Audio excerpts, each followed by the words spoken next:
Rubin here with you on Enlightened World Network. And today's topic is knowledge versus wisdom. And sometimes we don't make the distinction. So we're going to look at what does it take to transform knowledge into wisdom? Like, where does wisdom come from? So it should be an interesting conversation. But before we get started, let's take a minute or two to get present. Let's take a deep breath in through your nose and hold it. And imagine clean, crisp oxygen flooding your lungs, flowing into your bloodstream, nourishing all your cells, all your organs, bringing vital life energy to your body and being. And as you exhale, exhale any tension, stress, negativity, fatigue. And now let's take another deep breath in through your nose and hold it. This time, imagine brilliant bright light, lighting you up from the inside out, illuminating, electrifying, and energizing all your cells, all your molecules, your electrons, creating a brilliant beam of light and energy from your heart out into the world. And as you exhale, exhale any remaining tension, stress, negativity, fatigue. And now let's press our palms together. Vigorously rub your hands together to feel the friction, the temperature, the pressure, the motion, the tickling and tingling when you stop. And allow all those sensations to bring you present right here, right now, into this remarkable physical form that enables us to experience life. Welcome, welcome, welcome. Good morning, Rosalind. So good to have you joining us this morning, and welcome to everybody else who's with us. Today, we're talking about knowledge versus wisdom. So, knowing stuff, having information, certainly is an aspect of wisdom, right? To inform our wisdom. But I think it's such an interesting conversation, actually. Like, what is wisdom? I looked it up, and it talked about knowledge and experience. So Rosalind says knowledge where you study or develop a skill set. Wisdom is knowing without study. Well, it may or may not be. So this is a really interesting thing. The way we know stuff, we go through processes of learning. There's sort of a way that I've seen it outlined that seems to make a lot of sense is in 4 stages. The first thing is we don't know what we don't know. We're unaware of a whole realm of information, for example. It's not on our radar. We don't know that we are ignorant of it, right? And then the next stage is we know what we don't know. And what that means is we become aware that here's information that we don't yet know. So we know that that we don't know. The next stage is gaining some expertise, gaining some facility with the information that we're learning. We're aware of what we know. We know what we know. Like we're enmeshed in it. And the last stage, which we might consider a stage of mastery, is we don't know what we know. In other words, it's been metabolized to such a degree that we're not even aware of it as knowledge. And I think that it takes getting to that stage that we can start moving into wisdom, because at that point, the knowledge is metabolized. And I think that wisdom goes even beyond that, where we have metabolized knowledge about something. We've had life experience, We've metabolized that, and we've been able maybe to synthesize all of that in a greater context, so that we can we're able to make connections, perhaps, from things that go beyond that particular body of knowledge, that is able to connect it with other bodies of knowledge, perhaps. So maybe and I'm just talking this through. So please give your feedback if it makes any sense to you, if you have any input, because it's not like this is a declaration of how it is. This is, just me trying to understand it and hypothesizing. So we can certainly do this together. But it seems to me that where wisdom comes in is being able to see and make these connections and synthesize and generate from that, from those connections, to apply it into life experience. Good morning, loved by God. Wonderful to have you here with us this morning.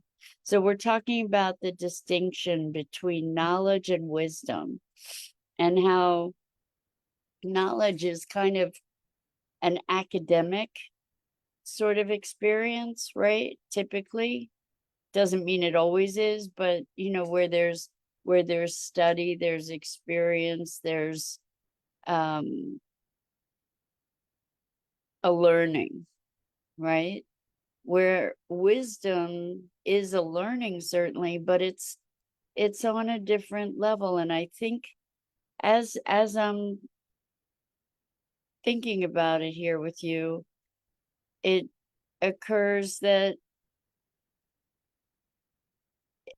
wisdom is reliant upon broader connections, like creating some kind of framework, network that goes beyond an isolated bit of information. And I think if we look at ourselves, I think that wisdom typically, maybe not all the time, but typically wisdom comes with age. It's not a necessary consequence of age. I don't think that just by virtue of age we become wise. I think that, and these are just my opinions, and my thoughts here, but I think that having more experience gives us a broader foundation of knowledge to be able to draw from, to be able to create those webs of connection and understanding. So I'm curious about what you think. What do you think? Is wisdom something that is partly a function of experience and time? It may not be, because there are people that have really deep insights. Little people, kids can evidence tremendous wisdom too. And I don't know necessarily where that comes from. It's not from study, as you point out, Rosalind, necessarily, and it's not from extensive life experience based on age, right? So where does that wisdom come from? I think in addition to these networks of interconnections and recognizing relationships and being able to synthesize that, based on having a wealth of information, perhaps, that wisdom also can come from being connected. So not only connecting the dots between lots of different things, but being connected, aligned, listening, being connected to the situation at hand, the flow of life itself, being in alignment, being able to be present. And the thing is that wisdom maybe is not something that is applicable in a blanket kind of way. In other words, maybe there are areas of wisdom and there may be areas of lack of insight. We're all within the same person. We all have our blind spots, or I'd be inclined to believe that we all do, or most of us certainly do. So where we may be wise in certain arenas, maybe that wisdom doesn't carry over into every aspect of living. What do you think? What do you think? And how do we detect wisdom? So how do we recognize wisdom? And one of the things that comes to mind for me is when there's an aha moment, like when somebody is able to offer me a different perspective that kind of wakes me up to looking at things differently, experiencing things differently, in a way that resonates. That seems to be ways that I recognize wisdom, that there's an insight, so a seeing into a situation or circumstance that provides a deeper understanding, and maybe I'm hoping an elevated understanding, an elevated awareness. I'm wondering if that is if that's a condition of wisdom, is that it elevate our awareness, that it expand and elevate our awareness.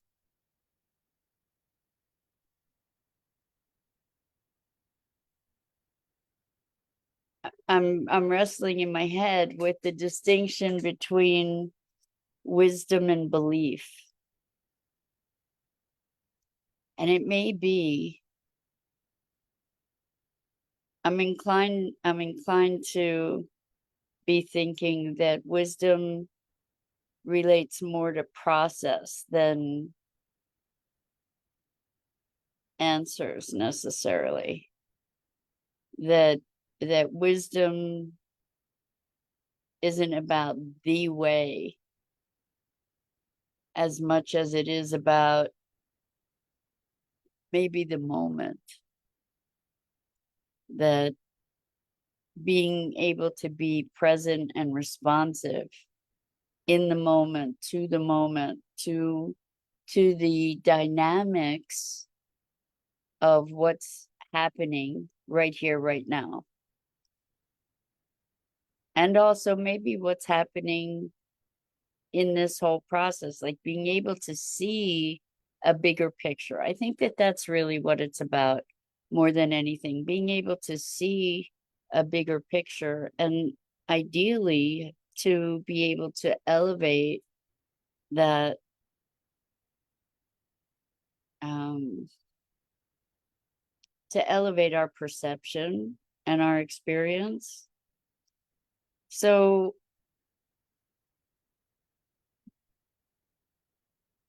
I think all of us have the capacity for wisdom. The question is, how do we access it?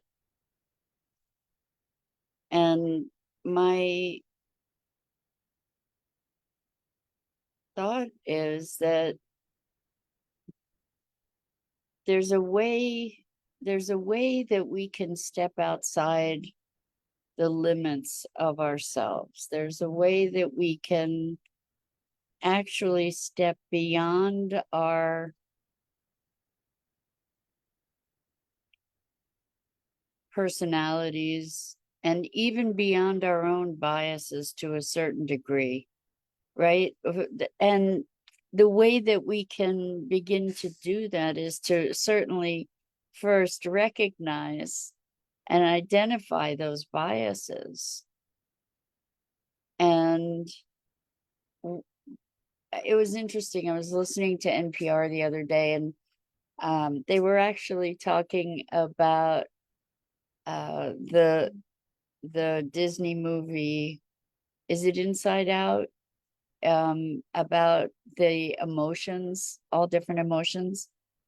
And they had some kind of specialist on talk who had consulted for the film, maybe a child psychologist. Who's written a book about emotions, and what they were saying is that there have been studies that show that naming an emotion helps to process it. And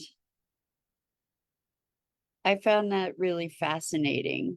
And I concur in my experience with thousands of sessions in the core connection work that I do with my clients, that identifying an emotion and locating it, they didn't go this far in the interview, but locating it in our bodies and having the experience, identifying the experience of it, helps to move that emotion, helps to shift it.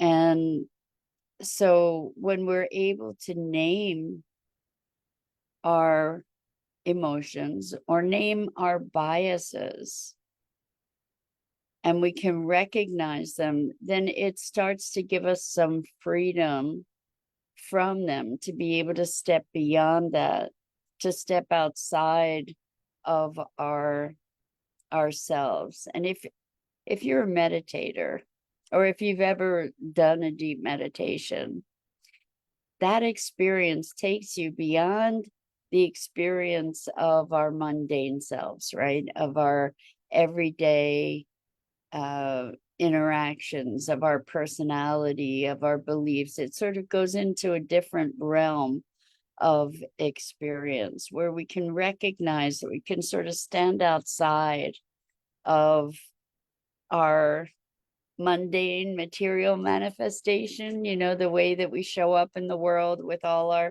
our individual prejudices. And I don't mean prejudices in terms of necessarily racial or religious or political. I don't mean that. I mean just like all our preferences, where we can step outside of our preferences, where we can step outside of our personality, where we can sort of see it from what's called a meta perspective, where we're standing outside and seeing it. And we can recognize, like, see ourselves as a character. This was a wonderful session, actually, that I had with a client the other day, where they were recognizing that they had crafted through their lives, that they had crafted this character that they were living into, and that it was a role that they had taken on and carefully constructed. And in so many ways, we each have these roles that we play. that we have cultivated with great care, and being able to step outside of that role to see a bigger picture. Maybe that also is part of our path to wisdom. Good morning, sirs. So good to have you joining us. Welcome. So we're talking about wisdom and what the difference is between knowledge and wisdom. And so the stepping outside of our predispositions, shall we say, because prejudice is a very charged word. But when we can step back from that. Good morning, Dido. Great to have you here with us this morning.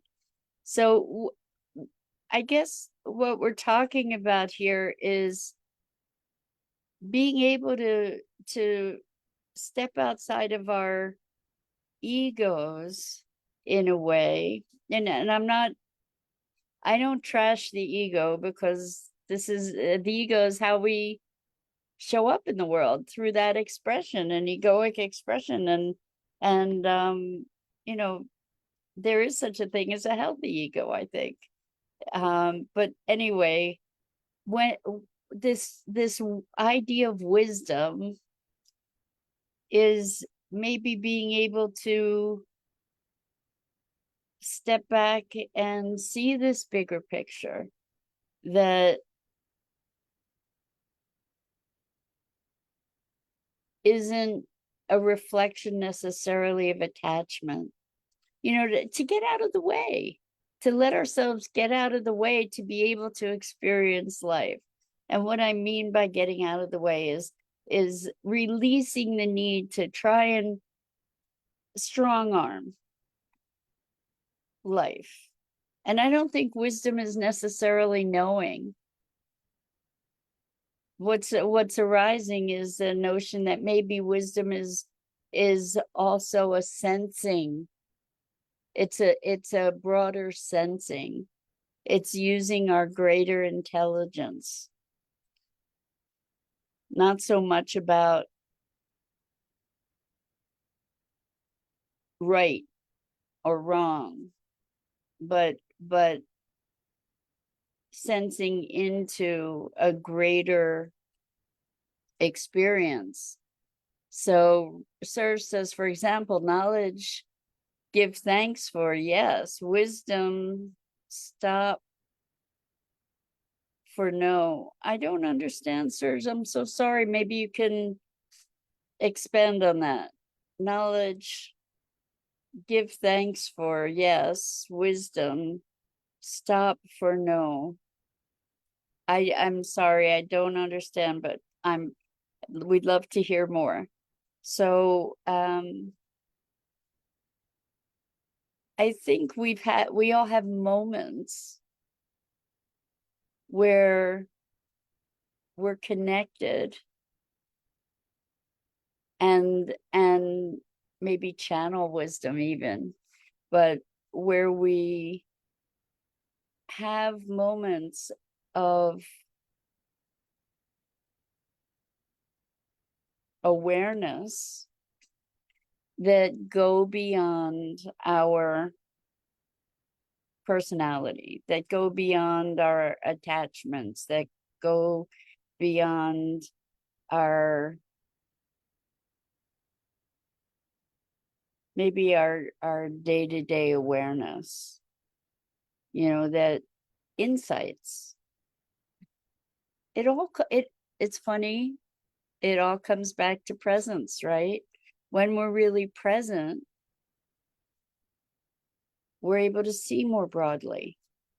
We're able to see the interconnections of things, and being able to detect those interconnections and to be able to respond to them. There's a wisdom to that. Lack of attachment to the outcome, perhaps. Knowledge is kind of in many cases, it's right or wrong. You either have the right answer or you don't. Whereas wisdom, I think, is more process, more gray, more spectral, perhaps. What do you guys think? What do you, where are you present to wisdom?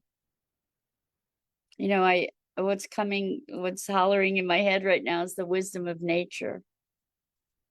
You know, what is that? That's something that we might sense, but I don't know that we have the ability to articulate it, right?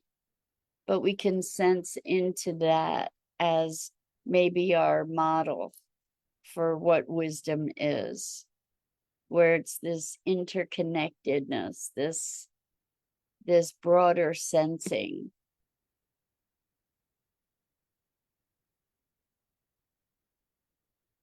So let's just invite ourselves into a discovery of wisdom and where it shows up and how we recognize it in ourselves, in others, in the world around us. Because I think we get hung up on knowledge and we use knowledge to dominate and try to control. You know, like, I know better than you do, right? Versus tapping into wisdom. And wisdom teaches us. I think wisdom teaches us, but not in a knowledge kind of way, but in a bodily embodiment kind of way, perhaps. Anyway, musings for this morning. So glad to have you joining us. So deeply appreciating all of you and your engagement and your presence in the world and your seeking for understanding, for wisdom, for knowledge, for life. So I'm Mira Rubin. This is the Core Connection.